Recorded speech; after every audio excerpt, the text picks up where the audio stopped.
Ah, at long last, you're back. I hear you've done much for our people these last few days. Everyone has nothing but praise for you. Many young people have heard the rumors too. They're all eager to meet our new flame bearer. Well, they won't have to wait for long. It's almost time for the ceremony. We really hope we can resolve the Mountain King situation quickly and smoothly. Seems like a lot of people have been worrying about it, huh? Well, it's nearly time. So, if you're ready, then follow me to the ceremony site.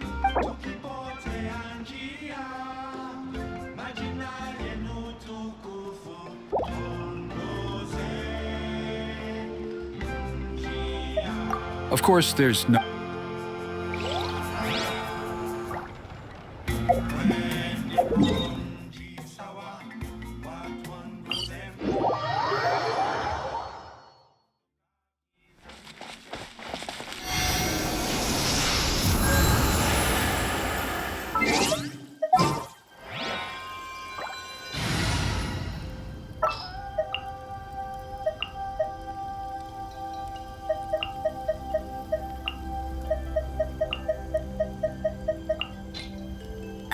Is it time for me to join you?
Witness my magnificence!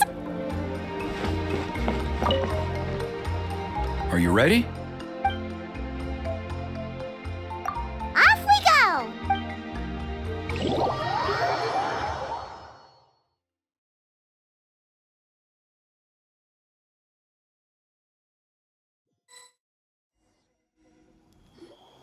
Here we are. Our honored guests have arrived. I have heard much about your fine work over the past few days. I hope you'll allow us to thank you properly after tonight's ceremony. Don't worry about it. Getting this huge venue ready must have been a huge task. No need to make extra work for yourselves on our account. Oh, if it means getting the Mountain King issue resolved, no cost is too great to bear. A resolution will come in due course, but every great fire starts as a tiny spark. We must take it one step at a time. No one would disagree with you if that were possible, Chief. But it's been far too long since we've seen a real step forward.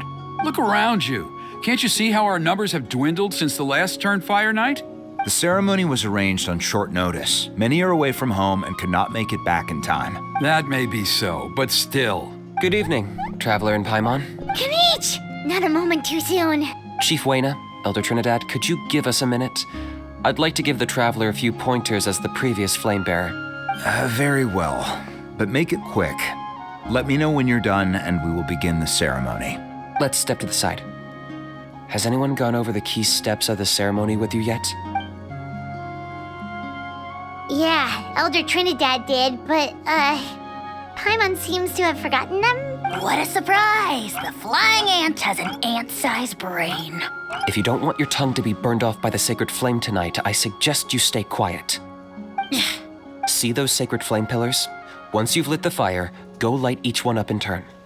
Once that's done, head down into the cave where the Mountain King slumbers, light the braziers along the way, then bring the flame to the final altar. Then the ceremony is complete. That sounds simple enough. The process isn't complicated, but remember, you mustn't turn back at any point. If you miss a pillar, you can't light the next one, then come back to it. You have to keep moving forward, or it's seen as disrespecting our ancestors. If that happens, you won't receive the blessing of the Turnfire, and you'll have to start over. I made you a diagram that summarizes the steps. Take a look.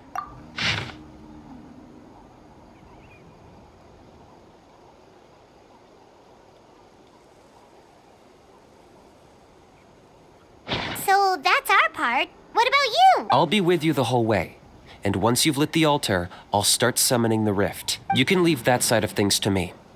Just focus on your part. Okay, we'll try to remember all that and get it right the first time. Ready when you are. But I think I saw Huni and the others just now. Maybe you should say hi before you start. Might make you less nervous. Just tell the chief when you're ready.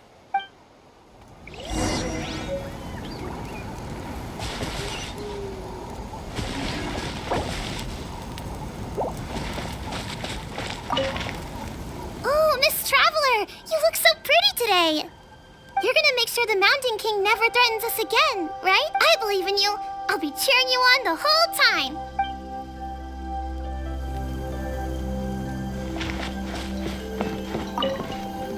Miss Traveler, you're finally here! I even dragged my uncle out to watch the ceremony. Although I'd hoped for the Malipo name-bearer to perform this ceremony, that was never anything to do with you, so please don't take it personally. I got thinking last night, and I realized if the lesson of Malipo is to look forwards, then I should accept that my book is gone and start anew. Besides, I'll have even more to write about this time, given this will be our first Turnfire ceremony featuring a flame-bearer from another land. I'll be taking detailed notes. Good luck, Miss Traveler! You got this!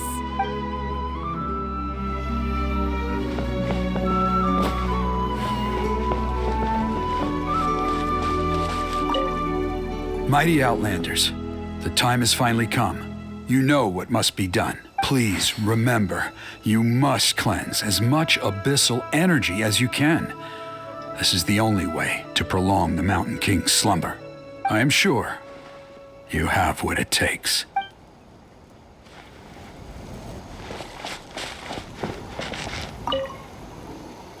How are you doing? Is all in order? I'm counting on you. Don't forget what we talked about. By past fuel and present flame, life marches ever on. My brothers and sisters, the time has come to light the fire once again, and let the Turnfire night shine bright in Hoytzitlan.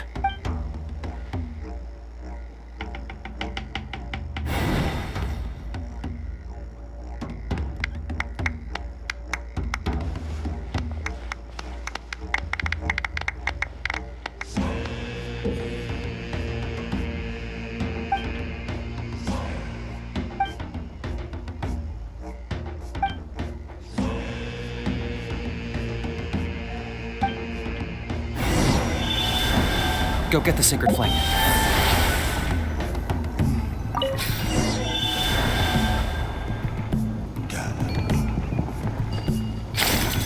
Nicely done. Off to a good start.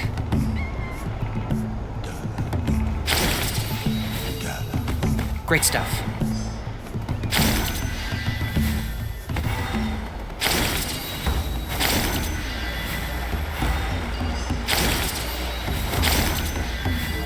You're over halfway. Keep it up.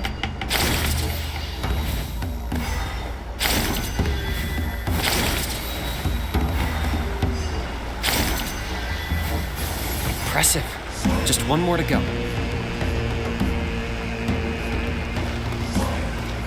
One last push.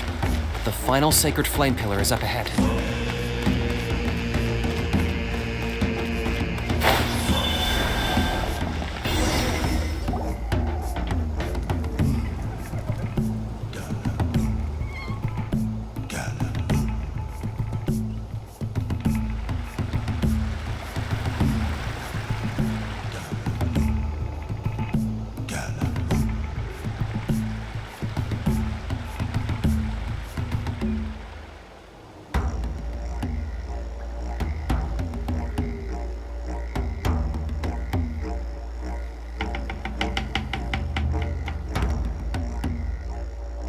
Great.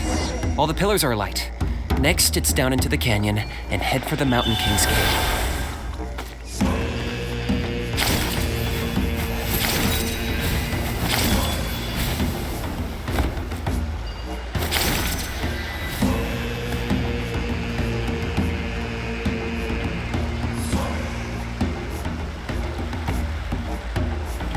Almost there. The cave is just up ahead.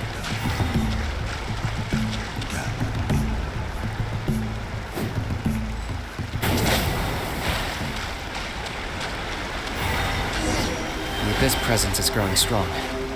We should deal with the contamination first.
There's the altar of the sacred flame.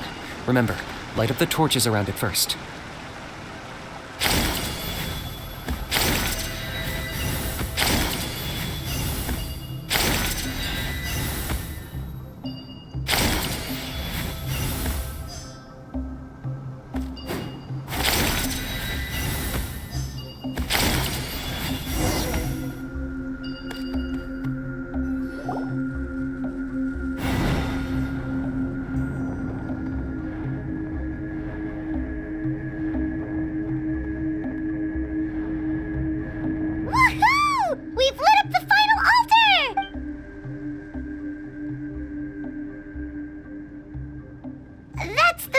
Up ahead, right?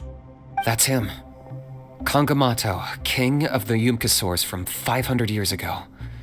He's very powerful. Paimon can tell. He is huge. Let's tread carefully. We don't want to wake him up. You've made it at last. You did even better than I expected. Traveler, now comes the final and most important step of the ceremony. Please use the power of the sacred flame to cleanse the Mountain King of abyssal filth. There's no need this time.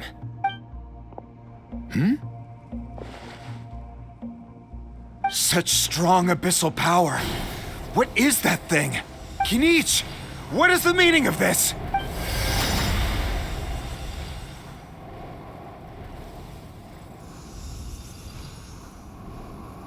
Is that a beastly rift? Chief Wyna, Elder Trinidad, this is about to get a little dangerous.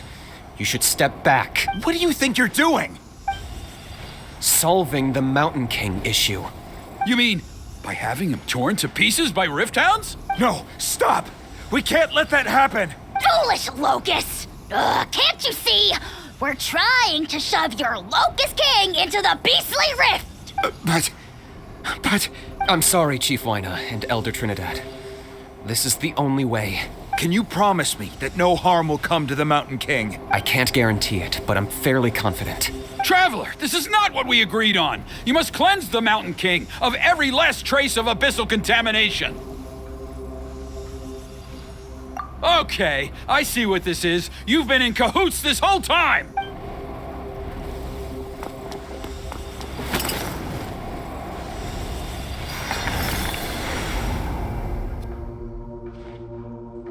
Ugh, you imbecile! What have you done? Oh no! The device is destroyed! You forced my hand. I had no choice. Elder Trinidad! What are you doing?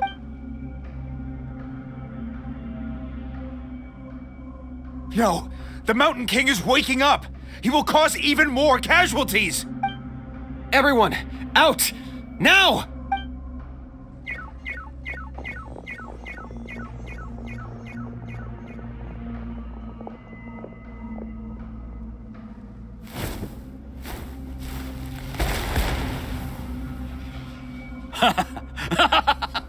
Well, it seems there's only one way to awaken you all from your willful blindness. More sacrifices must be made.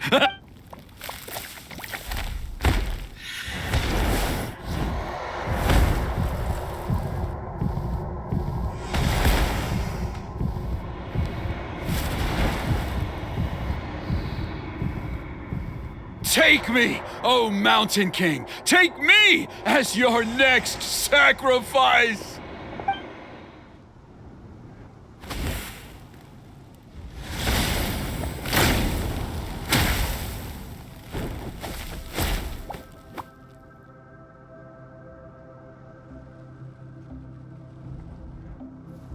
Everyone's still outside. We have to keep the Mountain King here. Give me a hand.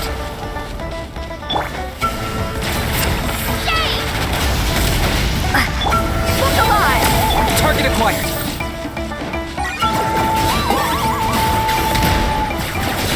Watch out for the fruits he's spitting out. You can use those against him.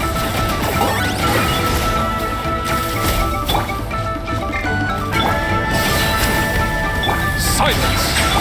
The lightning echoing song! Be sanctified.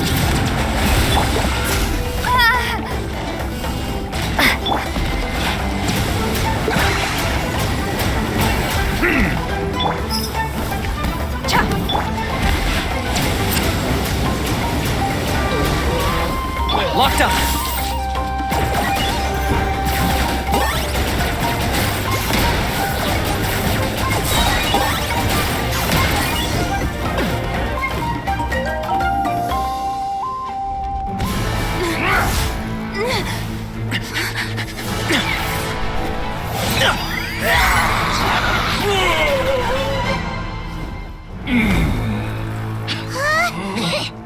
What do we do? We can't open the rift!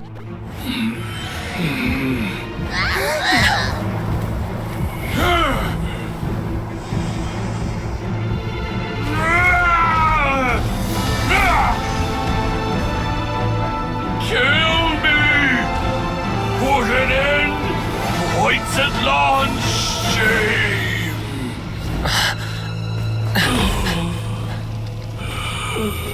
By past fuel and present flame, life marches ever on. Oh, Burkina, I must atone.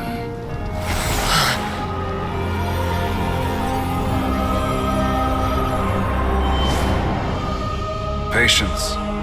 We will answer to the fire for all our deeds. Even if one day I fall behind, never look back. Keep moving forward, as we are now.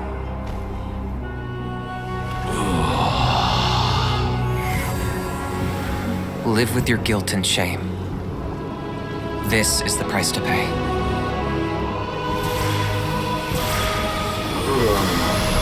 Heir to the Turnfire, please use my ruined vessel to train the heroes of the future. The will of Kangamato will march ever on, till the abyss is stamped out.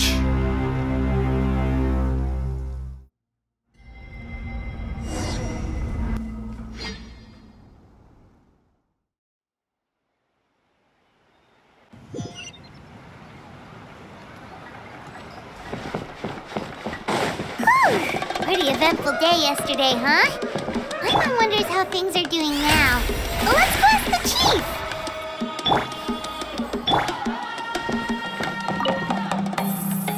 Traveler, you've come at just the right time.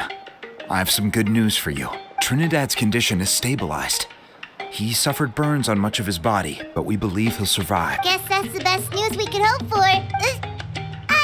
Paimon has to ask, is everyone in your tribe such a risk-taker? First Kinich, then Elder Trinidad? Is this the scions of the Canopy's adventurous spirit in action? We're simply not afraid to charge ahead into the unknown. He's fine. Don't worry. He's gone to check on the Mountain King. Something most mysterious has happened. After the incident yesterday, a transparent shell has formed around the Mountain King's body.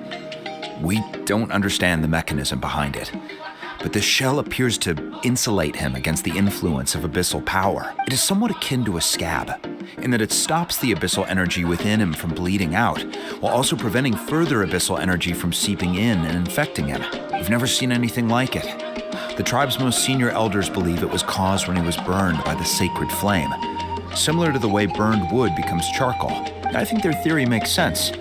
After all, we've never thrown the Mountain King directly into the sacred flame before. Wow. So it's made a barrier against abyssal energy? That's a good thing, right? It's practically a miracle from what we've seen of it so far. It means that the Mountain King's level of abyssal energy is now stable. No longer will we need to perform an annual cleansing ceremony. Wow. That's amazing! I know what you're thinking. The young people in the tribe are already speculating that yesterday's ceremony was a Turnfire night like none other in our history, because you and Kinich, you summoned the very flame that appears in our ancient legends. A great transparent ball of fire, and that fire is what saved the Mountain King. Whoa! So that was the real Turnfire? I may be the chief of this tribe, but I've only ever known the Turnfire as a concept in our legends.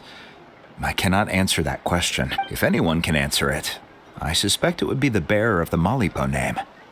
He is in the Mountain King's cave as we speak. Ah, so Kinich then. Why don't we go see how he's doing?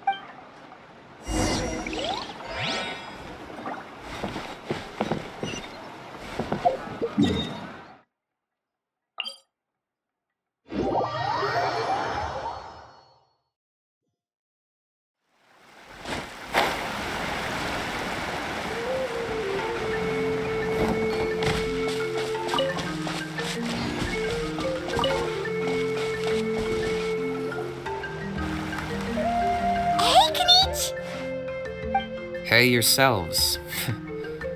You two doing okay after yesterday? We were gonna ask you the same question. You scared Paimon half to death when you rushed into the fire. Sorry, I couldn't just stand and watch the Mountain King get burned alive.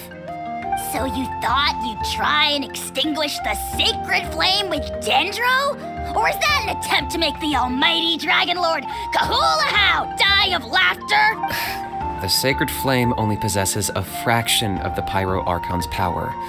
It's not as if I was fighting the Pyro Archon herself. Kinich, when you went into the flames, were you intending to... Intending to what? do the same thing as Burkina? Sacrifice myself? Of course not. My focus was on keeping the Mountain King alive, not on what it would cost. But now I'm curious. What made you think I was going to sacrifice myself? Well, because everyone's saying the Turnfire is what saved the king last night. And Ponche's theory was that summoning the Turnfire is a tit-for-tat exchange, right? So, Paimon thought you'd decided to pay for it with your life. So you've heard that rumor too. I'm afraid I can't say for sure.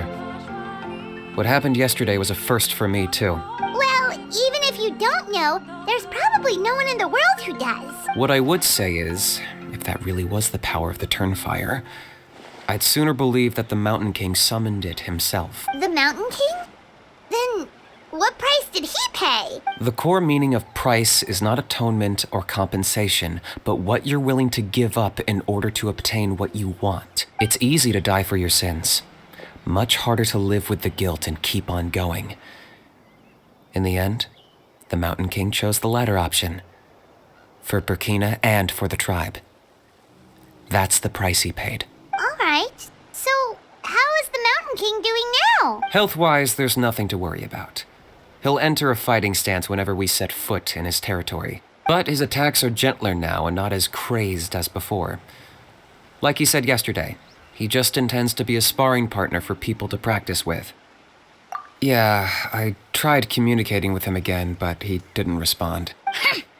We dare say that Locust King has well and truly lost its mind. The lights are on, but nobody is home. Its body remains fighting fit thanks to the perverse power of the Abyss. But time has been less kind to its soul. It was ground to a pulp long ago. But we saw him come back to his senses yesterday. That was merely one last burst of brain activity before it croaked. As you humans would say, it went out with a bang. Oh, come on! Stop being such a doomer. Paimon bets the Mountain King has finally let go of the tragedies of the past now and is focusing on moving forward. That's why he doesn't have time to chat with us. He's too busy thinking about the future. Well, at least it means my fellow tribespeople can move forward now too. Thank you for your help, Traveler. I owe you one. Yeah, that's right. You caught Enjo for us, remember? But he ended up being completely useless. It's not a fair trade if you lost out. That's on him. It's not your fault he's useless. Besides, we're friends now. You don't owe us anything. Friends? But your friendship is an even more valuable gift. I can't in good conscience accept it for free. So promise me, if you need anything in the future, you'll come to me. For you, I'll do anything.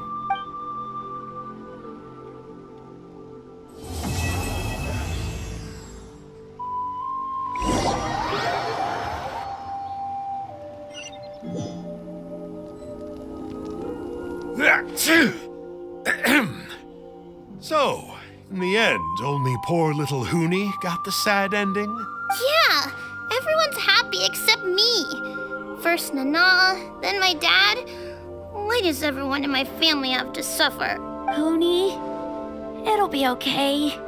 Your dad will get better soon. Toba, you're my friend, so I shouldn't say this to your face. But it was all the Mountain King's fault. Huh? Now hold your horses, kiddo. If you promise not to fight, Uncle Sanka will tell you a story. Okay, before you roll your eyes out of your skull, I promise you can trust me. I almost got my eyebrows burned off by the Turnfire after last time. That's why I came back, to make it up to you. All right, I'll just get to the point.